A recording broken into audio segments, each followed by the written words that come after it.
How's it? This is Zion, and you are watching Joburg Today. Hello, everyone, and welcome to another exciting edition of Joburg Today. I am your host, Leroy Viaggi. In studio, Joburg Today speaks to Jesse Adams, a man on a mission to break the World Guinness Book of Records for the longest car drift.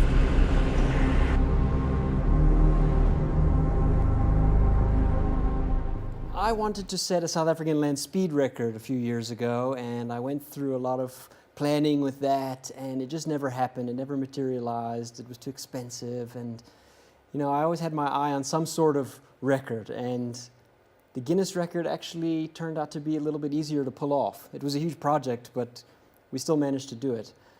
I just stumbled across this existing record in 2015, and I thought that's something I could challenge. So I submitted the documents to Guinness, and the ball started rolling, and then it just kind of happened from there. Guinness hasn't gone back to you as yet in terms of whether or not you've achieved this record, but run me through the process of vetting. How does that work? Okay, so once you've discovered a record that you think you can break, whether it's drifting or kissing or who knows, or eating as many hot dogs as possible, you then register with Guinness on their website. You submit an application. They want to know a little bit about you and tell them a little story. And then they get back to you and they say yes or no, whether you can go ahead. You can't just go ahead and then give it to them. You have to be approved for the attempt. So I did that in 2015. And then the project started. Then what happens is you can choose to either pay to have a Guinness official come, normally from the UK, and witness the whole thing and then tell you right then and there whether you've got it or not, or you can arrange your own independent witnesses, timekeepers. In my case, it was 4 witnesses, 2 timekeepers, a surveyor had to come and measure the skid pan to make sure it was perfectly flat, a lot of paperwork involved. Then when you're done and you think you've achieved the record or beaten it, you submit all of this documentation to Guinness electronically. For me, it was almost a 6-hour attempt. So there was a video. That's one of their requirements, is a video rolling of the whole attempt, nonstop. So we had this enormous video file we had to upload to them.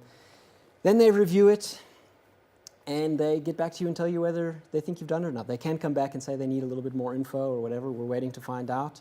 But we're hoping maybe today, in the next week or so, hoping to get a good answer. This is Simpiwa Mini. You are watching Joburg Today.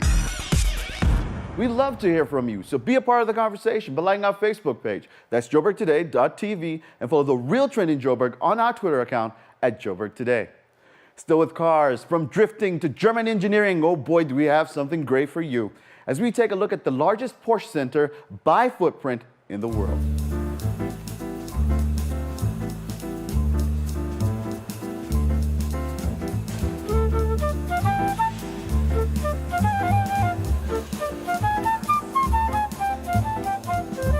This is the largest Porsche center in the world by footprint. We moved in here in 2008, and it's worked very well for us. It's really a great Porsche lifestyle center.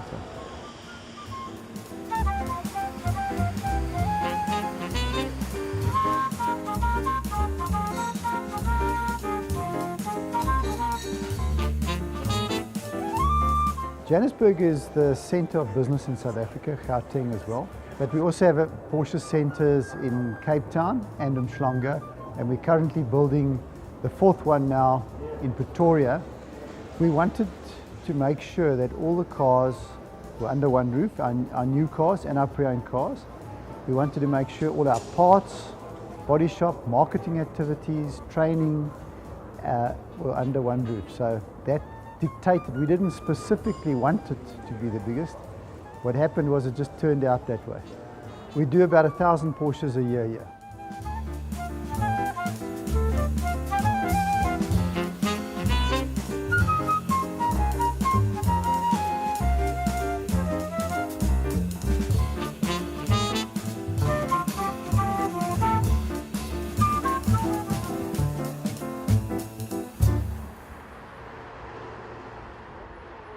Hi, I'm Mpho Pops Madikwani, and you're watching Joburg Today.